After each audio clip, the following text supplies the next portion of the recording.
गोलियों की आवाज थम चुकी थी। खून से सना सिंहासन था और उस पर बैठा था वाइट 444 एक इंसान नहीं, अब वो एक शैतानी रक्षक बन चुका था। चेहरा शांत था लेकिन आंखें जल रही थीं। उसके हाथों में अभी भी गोल्डन हिप हॉप का खून था जिसने उसकी बहन की इज्जत छीन ली थी। लोग डर के मारे अपने घरों में थे लेकिन कुछ नजरें छुप कर देख रही थीं। पुष्पा, राजा गोल्डन साकुरा का सबसे वफादार आदमी, उसने सब देख लिया था। पुष्पा भागता हुआ राजा के महल पहुंचा। गोल्डन साकुरा एक शाही कुर्सी पर बैठा था और चेहरे पर गुरूर। पुष्पा ने घुटनों पर गिरते हुए कहा, महाराज, आपके बेटे को वाइट 444 ने मार दिया और अब वो आपके तख्त को ललकार रहा है। उसका चेहरा पहले शांत रहा, फिर अचानक आग सी लपटें उसकी आंखों में उठी। मेरे बेटे को मारकर वो सोचता है कि अब राजा बन जाएगा, अब वो समझेगा कि असली राजा क्या होता है। गोल्डन साकुरा ने अपने पुष्पा से कहा, वाइट 444 की बहन को खत्म कर दो और इस बार लाश भी वापस मत लाना। वाइट 444 की बहन अपने घर में अकेली थी जब दरवाजा तोड़कर कुछ नकाबपोश लोग अंदर घुसे।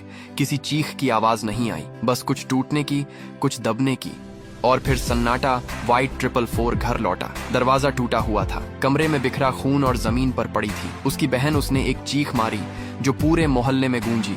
घुटनों के बल गिर पड़ा। आंसू नहीं आए क्योंकि अब उसकी रूह रो रही थी। अब ये बदला खून से नहीं, साया बनकर लूंगा मैं, अब तू नहीं बचेगा। गोल्डन साकुरा वाइट 444 अब सीधा चला गया। गोल्डन साकुरा के शाही महल की ओर। रास्ते में जो आया वो गिरा। महल के गेट पर खड़े हथियार बंद गार्ड्स ने उसे रोकने की कोशिश की लेकिन वो अब इंसान नहीं था, वो बदले की आग था। गोल्डन साकुरा शेर की तरह खड़ा था और उसके पीछे खड़े थे उसके वफादार आदमी। वाइट 444 चिल्लाया, तेरे बेटे को मारा, अब तेरी बारी है। तूने मेरी बहन को मारा, अब तेरा खून ताज से टपकेगा। गोल्डन साकुरा मुस्कुराया। उसने कहा, तू भूल गया कि मैं गोल्डन साकुरा हूँ, इस शहर का राजा, और तेरी बहन वो भी मेरे बेटे की तरह कुर्बान हो गई। वो एक लोल इमोट करता है, फिर दूसरा उसके आदमी हंसने लगते हैं। वाइट 444 का चेहरा अब नरक का द्वार बंद। चारों ओर धुआं फैल गया। गोलियां चलने लगीं, हर ओर चीखें, गोलियों की आवाज, तलवारें और धमाके। शहर की दीवारें कांप रही थीं। एक एक कर गोल्डन साकुरा के सारे आदमी गिरते गए। एक बार वाइट 444 की बंदूक का आखिरी फायर